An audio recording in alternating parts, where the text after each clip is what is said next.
ए ज्ञानेन्द्र साई तिमी हपक होशियार भन्दै त्यो भावना त्यसमा कुनै आपत्ति छैन। हामी हिजो केपी ओलीसँग त डराएका होइनौँ भने हाम्रो अहिले आरोप के हो भने जस्तो आरोप भन्दा पनि तपाईँले भ्रष्टाचार गर्नुभयो सोनिम वाग्लेजी भने होइन क्या हामीले त्यहाँ अपराध भयो के भयो त्यसको छानबिन गरौँ भने यदि त्यो छानबिन गर्नका लागि यदि आफू निर्दोष छौँ भने छानबिन समिति बनाइदिए भइगयो त। त्यो पनि हामीले बनाउने होइन, त्यो समिति नेपाल सरकारले बनाउने हो। बनाइदिए भइगयो त, किनभने त्यो बनाइसकेपछि त को अपराधी हो को निर्दोष हो भन्ने कुरा त क्लियर होला नि त। हामीले कसैलाई तिमीले भ्रष्टाचार गर्यौ तिमीले अपराध गर्यौ भनेर हामीले किटनी जाहेर गरे होइन नि त। हामीले त्यहाँ अपराध भयो, त्यहाँ कर छली भयो, त्यो कर छली कसले गर्यो, स्वयं अर्थमन्त्री नै सामेल छन् कि या कर्मचारी सामेल छन्, जोसुकै भए पनि एउटा छानबिन समिति माग्नु भने अपराध हो यो देशमा। हिजो उनीहरूले त्यही छानबिन समिति माग्दाखेरि चाहिँ राम्रो हुने, आज छानबिन समिति माग्दाखेरि अपराध भने र कोही व्यक्तिलाई पनि त्यति मात्र भगवान बनाऊ जति त्यसको क्षमता छ भनेपछि यो अडानबाट तपाईँ पछि हामी हट्दैन। किन स्पष्ट कुरा हामीले भनेका छौँ, हामीले सरकारलाई काम गर्न दिएन भन्दा हामी यो मन्त्री परिषदको सदस्य हौँ, हामी काम गर्न नदिनलाई संसदको काम भनेकै केही कुराहरू नराम्रा भयो भने राज्यलाई खबरदारी गर्ने हो, त्यो संसदको काम हो। मैले मेरो काम गरिरहेको छु। अब राप्रपाको कुरा गर्दा आज धवल शमशेर राणा दुर्गा प्रसाद एमएलए चाहिँ एउटा पार्टी खोल्ने निर्णय गरिसक्नुभयो, पार्टी खोल्ने दिशातिर गइसक्नुभयो। अब तपाईँहरू एउटा टुक्रा हुनुहुन्छ, यता पार्टी त फुटि नै सक्यो, अब के हुन्छ? त्यो धवलजीलाई गएर सोध्नु होला। हस्, धन्यवाद। अरू केही छ? तपाईँले अघि भर्खर भन्नुभएको थियो अब हामी कर्णालीको विषयमा केपी ओलीको विरुद्ध बोल्दाखेरि चाहिँ खुकुरी प्रहार हुने अवस्था आउँथ्यो, अहिले सोनिम वाग्लेको विरुद्धमा बोल्दाखेरि चाहिँ डिजिटल प्रहार हुने अवस्था हो कि के हो? ठ्याक्कै त्यही हो बिचरा। त्यो सिधा कुरा अहिलेको सरकार विरुद्ध बोले कि डिजिटल प्रहार भइरहने हो? त्यो चाहिँ भइराख्दो रहेछ, मैले पनि हिजोबाट थाहा पाएँ। त्यो त हाजो लाग्छ मलाई। सत्य कुरा हामीले स्पष्ट के भनेका छौँ भने सोनिम वाग्लेजीको सर्टिफिकेटप्रति उहाँले पढेका विश्वविद्यालयप्रति हामीलाई आपत्ति होइन, उहाँको विज्ञताप्रति हामीले कुनै प्रश्न पनि गरेका छैन। अहिले के प्रश्न गरिरहेछन् भने सोनिम वाग्लेजी यो विश्वविद्यालयबाट पढेका हुन् त्यही भएर तपाईँको के भने उनले नराम्रो गर्दैनन् भने, यदि त्यो हो भने सोनिम वाग्लेजी भन्दा राम्रो विश्वविद्यालय पढेका डाक्टर रामशरण महतको बेला र लाग्छ मलाई सोनिम वाग्लेजीको गुरु पनि हो, उहाँकै पालामा नेपालका सबभन्दा ठुला भ्रष्टाचार भएको छ।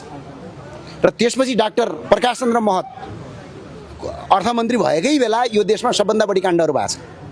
र त्यसभन्दा पछाडि डाक्टर युवराज खतिवडा जो राष्ट्र ब्याङ्कको गभर्नरसम्म भइसकेका मान्छे हुन्, उहाँ नै अर्थमन्त्री भएको बेला गिरिबन्धु टी स्टेट काण्ड भयो भने पढे लेखेका मान्छेहरूले अपराध गर्दैनन् भन्ने कुरा यो गलत हो। अर्थमन्त्रीमाथि टिप्पणी गर्दै गर्दा राष्ट्रिय स्वतन्त्र पार्टीकै सांसदहरूले के भन्छन् भने अर्थविदको सामु अर्थ नबद्धका व्यक्तिहरूले टिप्पणी गर्न मिल्छ र भनेर टिप्पणी गर्छन्।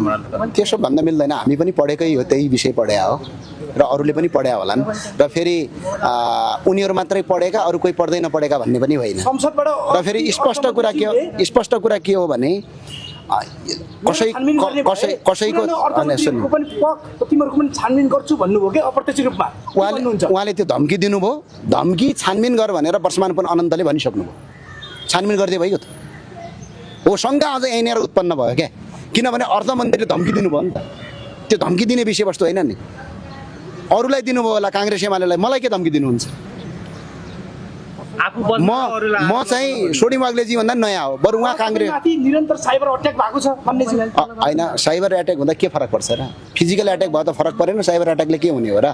र स्पष्ट कुरा के हो भने मैले अहिले भन्न खोजेको, यदि उहाँले गलत गरेको छैन भने सरकारले चाहिँ गाडी किन पक्राउ गर्यो, पहिलो प्रश्न। दोस्रो प्रश्न, 14 गते भन्सार पास गरेर 21 गते मात्र गाडी ल्याइयो किन? र अर्को कुरा, 1-2वटा गाडीको कुरा होइन, 3000वटा गाडी पास गरिएको छ 1 गतेदेखि 14 गतेसम्म। र फेरि के छ, जति गाडी अहिले उहाँले झुटो बोलिदिनु भयो, उहाँले के भन्नुभयो, बिवाइडी अटोवाना आएको छ भन्नुभयो, अहिले त्यहाँ भन्दा एटो 2 छ सबै। तर सरकार पक्षका सांसदहरूले मान्य ज्ञानेन्द्र साई विरोधमाथि विरोध मात्रै गर्ने हो भने हामीलाई समर्थन गर्नुहुन्न, हाम्रो पक्षमा आउनुहुन्न भन्नु। हामी सरकारको गर्दा पनि तपाईँ आउनुहुन्न रे के सरकारको खै त हुकुमवासीलाई बालेन सरकारले हटायो, अहिले पनि साथ दिइराखेका छौँ होइन। भ्रष्टाचारीहरूलाई कारवाही गर्नलाई केही भ्रष्टाचारीलाई पक्राउ गर्यो सरकारले, त्यसको खुलेर साथ दिइरहेका छौँ। र अझै सरकारले राम्रा काम गर्यो भने साथ दिन्छौँ। सरकारले ऐन ल्याएर आउँछ, हामीले संशोधन विधेयक हालेर त्यसमा छलफलमा भाग लगिराखेका छौँ, सरकारलाई कहाँनिर साथ दिएको छैन।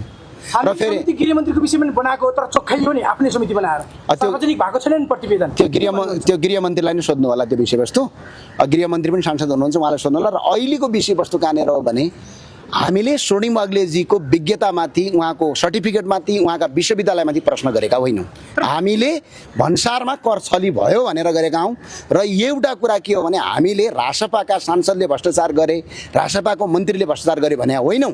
हामीले स्पष्ट के भन्यौँ भने राज्यलाई अरबौँ रुपियाँ कर छली भयो, त्यो कर छलीका लागि संसदीय छानबिन समिति बनाउनुहोस्।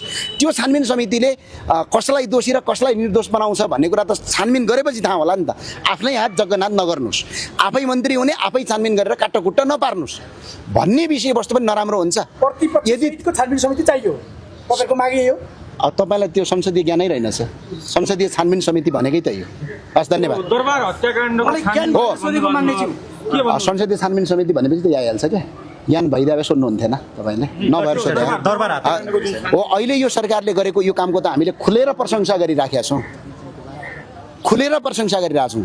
अहिले सुदन गुरुङ गृहमन्त्रीज्यूले दरबार हत्याकाण्डको छानबिन गर्ने भनेर जो काम गर्नुभयो यो हाम्रा लागि स्वागतयोग्य कदम छ र यो नेपालको इतिहासमा पहिलोपटक भएको छ।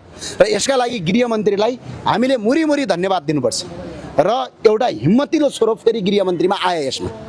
यो चाहिँ हामी के हो भने सुशासन खोज्ने हो क्या हामीले।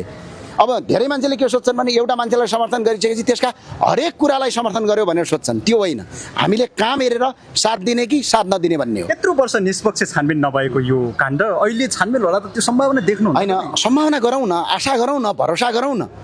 अब आशा र भरोसै नगर्ने भन्ने हुँदैन। विपक्षीले चाहिँ यो स्टन्ट हो, यो सरकारले विषयलाई चाहिँ विषयान्तर गर्नु खोज्यो भनेर त्यसरी हामी पनि प्रतिपक्ष हो। हामी जान्नौँ किन जान्नौँ भने सरकारले अहिले यो गरेको कदम स्वागतयोग्य छ।